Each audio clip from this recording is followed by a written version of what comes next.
नमस्कार, सलाम और जूले। मैं हूं सोनम वांगचुक लद्दाख से। आप में से कुछ लोग हमें जानते होंगे हमारे शिक्षा सुधार के कामों के बारे में, या फिर पर्यावरण के काम में आइस स्तूपा, आर्टिफिशियल ग्लेशियर जैसे कामों के लिए, या फिर आई लिव सिंपली जैसे ग्लोबल मूवमेंट्स जो कि सादा जीवन अपनाकर क्लाइमेट चेंज को रोकने के लिए लोगों को प्रेरित करती है।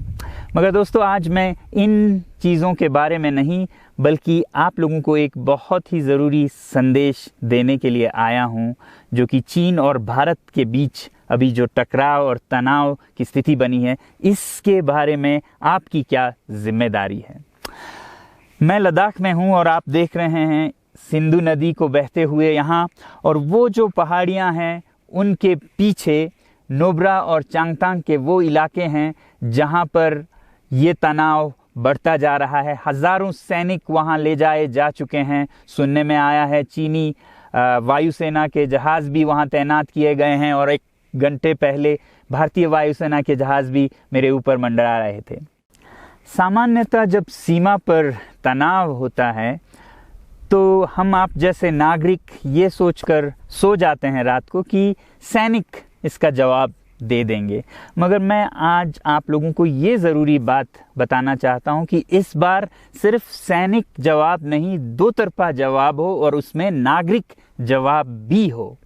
तो आप जैसे नागरिक दिल्ली, मुंबई और बेंगलोर और अनेक शहरों से क्या कर सकते हैं इसमें, ये समझने के लिए पहले हमें समझनी होगी चीन की ये हरकत और वो ऐसा क्यों कर रहा है। आपने देखा होगा कि ये सिर्फ भारत के साथ नहीं हो रहा है, बल्कि पिछले कई हफ्तों से चीन ये दक्षिण चीनी सागर में वियतनाम, ताइवान और अब हांगकांग के साथ भी छेड़खानी कर रहा है। और मेरा ये विश्लेषण है कि वो ये सब किसी देश के साथ दुश्मनी के वजह से ज़्यादा अपने अंदर की समस्याओं को सुलझाने के लिए कर रहा है। आज चीन को सबसे बड़ा डर है तो अपने जनता से डर है। उनकी 140 करोड़ की आबादी, जो कि एक बंधुआ मजदूर की तरह बिना मानवाधिकारों के चीनी तानाशाह सरकार के लिए काम करते हैं और उसे धनी बनाते हैं। जब वो नाराज़ हो जाए तो फिर एक क्रांति की सी परिस्थिति बन पड़ती है, और इससे चीन बहुत डरता है। आज कोरोना के प्रकोप के बाद चीन में फैक्ट्रियां बंद हैं, एक्सपोर्ट्स बंद हैं और बेरोजगारी 20% तक बढ़ चुकी है। लोग बहुत नाराज़ हैं, क्रांति हो सकती है, तख्ता पलट हो सकता है। इसीलिए चीन पड़ोसियों से दुश्मनी करके अपनी जनता को अपने साथ जोड़ने में लगा हुआ है, और ये पहली बार नहीं कर रहा है। 1962 में जब भारत के साथ जंग की तो वो जंग भी उसने अपने जनता को संभालने के लिए की थी। तब 4 साल का अकाल और भूखमरी हुई थी, और इससे ध्यान हटाने के लिए ये जंग की थी। चीन के लिए अपनी जीडीपी और जो खुशहाली है उसे बढ़ाते रहना बहुत ही ज़रूरी है, और जिस दिन जीडीपी घट जाए वहाँ की जनता क्रांति के लिए तैयार है। मैं तो कहता हूँ कि इस बार भारत की बुलेट पावर से भी ज़्यादा वॉलेट पावर काम आएगी। जो नागरिक पैसा खर्चते हैं चीन के सामान को खरीदने में, ज़रा सोचिए, हम आप भारतीय उद्योग को मारकर चीन से मूर्तियों से कपड़ों तक हर साल 5 लाख करोड़ के सामान खरीदते हैं, और फिर यह पैसा आगे जाकर हमारे सीमा पर हथियार और बंदूक बनकर हमारे सैनिकों के मौत का कारण बन सकती हैं। तो इसलिए अगर हमारे देश के 130 करोड़ लोग और 3 करोड़ जो भारतीय बाहर के देशों में हैं, सब मिलकर भारत में और बल्कि दुनिया भर में एक boycott made in China movement या अभियान शुरू करते हैं, तो आज दुनिया भर में चीन के प्रति रोष है। हो सकता है कि सारी दुनिया साथ आए और इतने बड़े स्तर पर चीनी व्यापार का बॉयकॉट हो कि चीन को जिसका सबसे बड़ा डर था वही हो, यानी कि उसकी अर्थव्यवस्था डगमगाए और उसकी जनता रोष में आए, विरोध और तख्ता पलट। और अगर हम ऐसा नहीं करते हैं तो कितनी बदनसीबी की बात होगी भारत के लिए, ज़रा सोचिए।